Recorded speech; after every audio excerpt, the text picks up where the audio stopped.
প্রত্যেক দিন সকালবেলা প্রত্যেকটা বান্দার ঘরের দোয়ারের সামনে রহমানের পক্ষ থেকে রহমতের ফেরেশতা রহমত নিয়ে আসে। প্রত্যেকটা মানুষের ঘরের দরজায় সে তাকিয়ে থাকে, দাঁড়িয়ে থাকে, কিন্তু আপনি আমি বলেন, আপনি আমি সেই ফেরেশতা দাঁড়ায় থাকতে থাকতে থাকতে এক পর্যায়ে যখন সূর্য উঠে যায়, তখন ফেরেশতা বলে, আল্লাহ কাকে পাঠাইছো রহমত ফ্রি ফ্রি নেওয়ার জন্য? তো কেউ প্রস্তুত। তখন ফেরেশতা বলে, আল্লাহ এখন এই রহমতের ঢালা কি করব? রব বলে যে যা দিয়েছি তো দিয়েছি, আমি আর ফেরত নিই না। সুবহানাল্লাহ। আল্লাহ আমি এখন কি করব? রব্বুল আলামিন বলে, সেই রহমতের ডালা তুমি জঙ্গলের মধ্যে গিয়ে ছেড়ে দাও, জঙ্গলের মধ্যে দিয়ে দাও, জঙ্গলের মধ্যে দিয়ে দাও। এবার বুঝতে পেরেছেন, যত্ন নেওয়ার মতো কোনো মানুষ না থাকার পরও জঙ্গলে এত গাছ কোত্থেকে আসলো, এত গাছে ফল কোত্থেকে ধরলো? আপনি আমি সার দিয়েও এত ফল ফলাইতে পারি না, সার দিয়ে এত ফল ফলাইতে পারি না।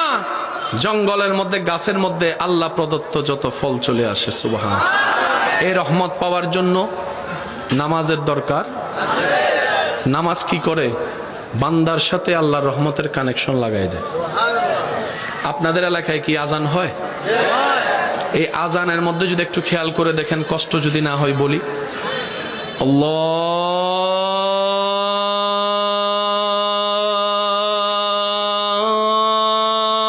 আল্লাহু আকবার, আল্লাহু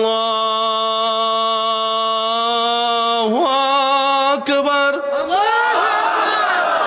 শুরু হয় আল্লাহু আকবার দিয়ে। কার নাম?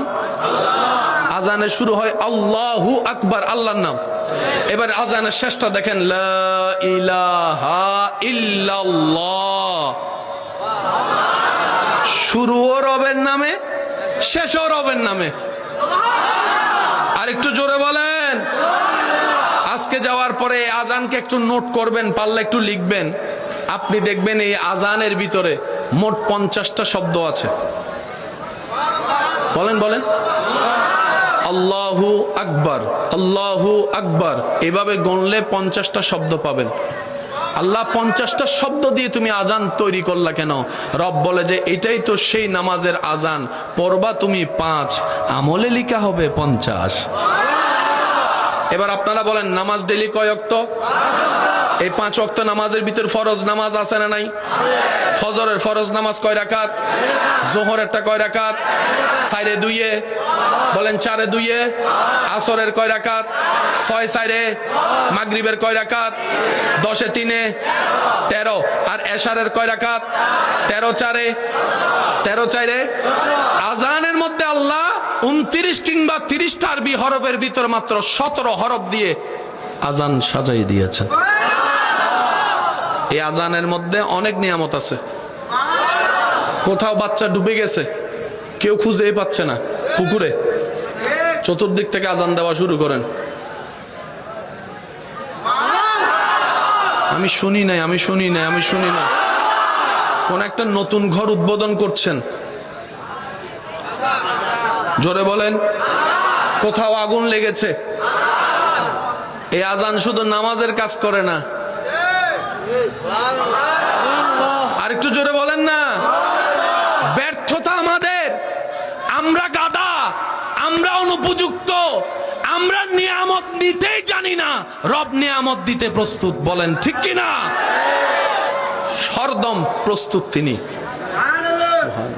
যে কোনো বিপদ, ভূমিকম্প হয়, বলেন না, ভূমিকম্প হয়। ভূমিকম্প যখন হয় তখন চতুর্দিক থেকে কি শোনা যায়? এই আজানটাকে শুধু মামুলি মনে করলে হবে না। যারা আজান দেয় দুনিয়াতে, হাসরের ময়দানে আল্লাহ তাদের কণ্ঠনালী দিয়ে নূর বের করবেন। নূর, নূর, নূর। সবাই দেখে বুঝতে পারবে উনি সেই ব্যক্তি যে দুনিয়াতে আজান দিয়ে দিয়ে রবের নামের অ্যালাউন্স করেছিল। সুবহান।